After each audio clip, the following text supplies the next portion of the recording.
Hi అండి, అందరికీ నమస్తే అండి. ఆంధ్ర కిచెన్ నిర్మలనండి. 2 స్పూన్లు నెయ్యి వేసుకొని డ్రై ఫ్రూట్స్ వేయించుకొని దోరగా పక్కన పెట్టుకోవాలి.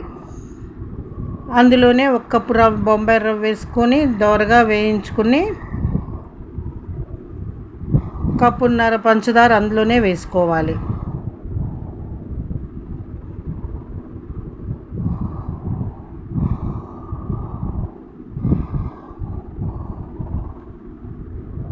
ఇప్పుడు కలుపుకున్న తర్వాత 2 కప్పులు వాటర్, 1 కప్పు పాలు పోసుకోవాలి.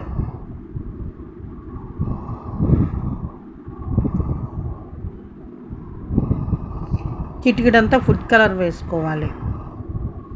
ఏ కలర్ ఉంటే ఆ కలర్ అవైలబుల్లో ఉంటే వేసుకోవాలి.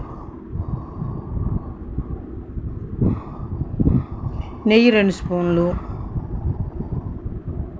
మొత్తం 4 స్పూన్లు వేసుకున్నానండి. 1/2 కప్పు నెయ్యి వేసుకున్నాను మొత్తం. పిల్లలు, బ్యాచిలర్స్ అందరూ కూడా ఈజీగా చేసుకోవచ్చండి. డ్రై ఫ్రూట్స్ వేసుకోవాలి. ఫైనల్గా చక్కగా వచ్చిందండి. ఇదే కొలతలతో ఫాలో అయ్యి పిల్లలు, బ్యాచిలర్స్ వేసుకోండి. Like, share, subscribe.